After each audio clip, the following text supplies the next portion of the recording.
तो friends finally कल की 2890 एडी रिलीज हो चुकी है और क्या मूवी है। शुरू से लेके एंड तक ये मूवी आपको बांध के रखती है और हर एक पल आपको नए नए ट्विस्ट एंड टर्न इस मूवी के अंदर देखने के लिए मिलते हैं। और कुछ कैमियोज या फिर कुछ कैरेक्टर को छोड़ के बाकी जितने भी कैरेक्टर इसके अंदर हैं वो सारे ही इस मूवी के लिए, इस मूवी की स्टोरी के लिए बहुत ही अहम हैं।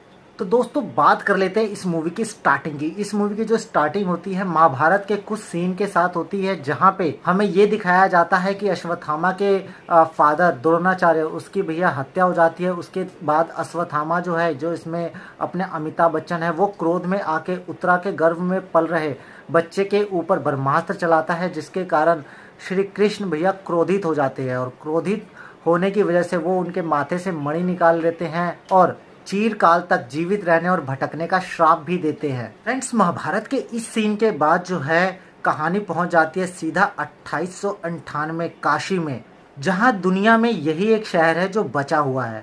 फ्रेंड्स तो ऐसे पुरानी कथाओं में ये भी है कि जो काशी की जो रचना हुई थी वो सबसे पहले की गई थी और जहाँ के जो रक्षक थे वो भैरव थे।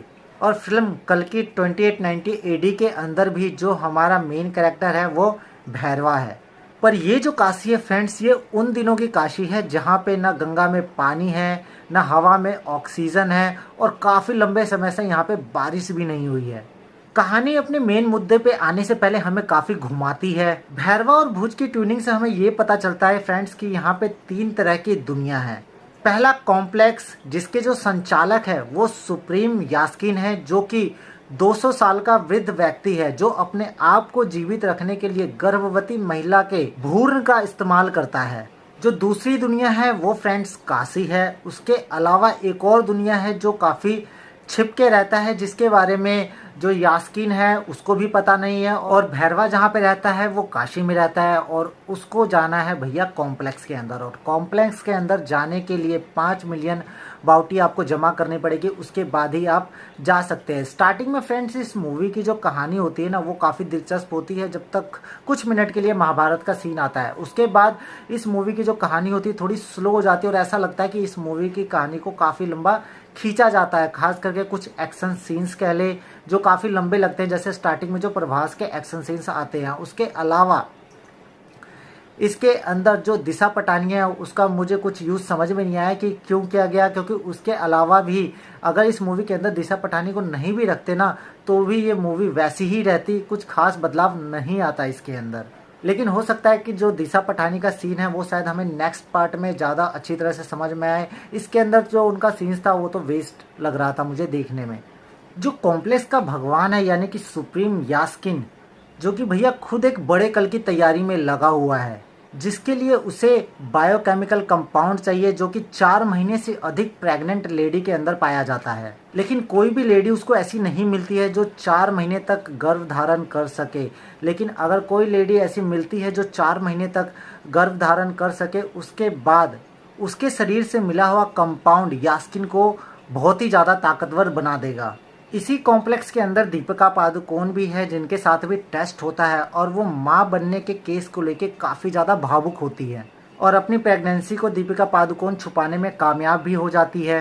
पर दीपिका पादुकोण को भैया ये बात पता नहीं होती कि इस बेबी का इंतजार सिर्फ उन्हीं को नहीं बल्कि पूरे संसार को है, क्योंकि उनके पेट में पल रहा बच्चा कोई आम नहीं बल्कि भगवान है जो नए युग की स्थापना करेगा। उसके बाद जो दीपिका पादुकोण है वहां से निकलने में कामयाब हो जाती है और अपने आप को कॉम्प्लेक्स से बाहर कर पाती है।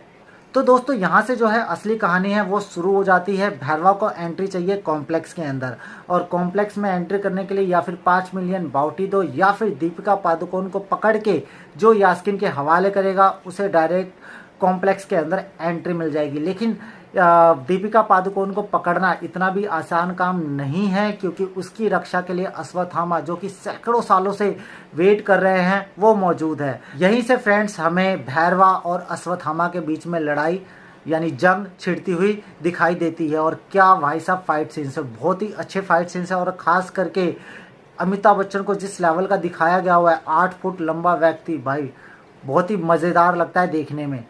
तो दोस्तों आप ये कह सकते हो कि ये फर्स्ट पार्ट था कल की 2890 एडी का। इसके अंदर खास करके हमें अश्वत्थामा और भैरवा के बीच फाइट दिखाई गई है किस तरह से वो एक दूसरे के साथ लड़ते हैं और लास्ट में जाके इसके अंदर हमें ट्विस्ट एंड टर्न देखने को मिलता है, जहाँ पे जो अपने भैरवा है वो भैया महाभारत से जुड़े हुए किसके करैक्टर है इसके बारे में हमें पता चलता है। लेकिन जब इंटरवल के बाद इन दोनों के बीच आपस में लड़ाई होती है भाई साहब, वो सीन देखने में बड़ा ही ज़बरदस्त लगता है और कुछ चीज़ें हैं जो रिवील होती है, किस तरह से महाभारत के कैरेक्टर इसके साथ जुड़ते चले जाते हैं वो भी आपको सेकंड पार्ट के एंड में आके पता चलता है। और ख़ास करके लास्ट के जो 10 से 15 मिनट है वो तो भाई साहब मज़ेदार ही है। उसके अंदर आपको फाइनली ये भी पता चल जाता है कि भैरवा जो है वो कौन है और वो किसका अवतार है, महाभारत के कौन से कैरेक्टर का भैया पूर्व जन्म है जो कि भैरवा है।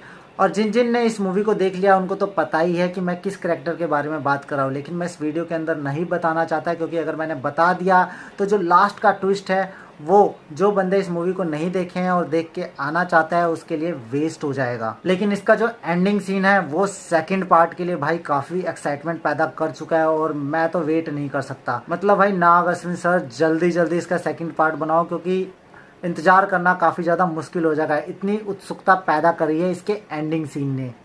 चलो इस मूवी के रिव्यू के बाद अब हम बात कर लेते हैं इस मूवी के कलेक्शन के बारे में। इस मूवी ने अपने ओपनिंग डे के लिए जो एडवांस बुकिंग ली थी ना दोस्तों, वो ली थी 55 करोड़ रुपए की। और जहां मैं ये सोच के चल रहा था कि ये अपने फर्स्ट डे पे इंडिया के अंदर से 120 करोड़ के आसपास का कलेक्शन कर लेगी या 140 करोड़ का करेगी, ये करने में नाकाम रही है और इसने कमाया है 95 करोड़ रुपए यानी 95 करोड़ रुपीज़ ये अपने ओपनिंग डे के अंदर इंडिया से कमा चुकी है। और ये टोटल कलेक्शन वर्ल्ड वाइड के अंदर फ्रेंड्स 180 करोड़ के आसपास की करके जा रही है। जो मेरा आप अगर मेरी पहली वीडियो देखोगे तो उसके अंदर भी मैंने बोला हुआ है कि 180 करोड़ के आसपास का कलेक्शन करती हुई दिख रही है, लेकिन अगर अच्छा रिस्पॉन्स मिला तो ये 212 या 223 करोड़ रुपए का कलेक्शन करती हुई दिखेगी अपने ओपनिंग डे पे। लेकिन वो नहीं कर पाई है, ये अपने ओपनिंग डे पे फ्रेंड्स ओवरऑल वर्ल्ड वाइड जो है कलेक्शन करके जा रही है 180 करोड़ रुपए के आसपास का। अब देखना यही है कि 180 करोड़ अपने फर्स्ट डे पे कमाने के बाद ये अपने सेकंड थर्ड डे पे कितने का कलेक्शन करके जाती है। तो आई होप अगर आपको मेरी वीडियो अच्छी लगी है तो मेरी वीडियो को लाइक, चैनल को सब्सक्राइब और बेल आइकन को दबा देना। मिलता हूँ आपसे मैं अगली वीडियो में।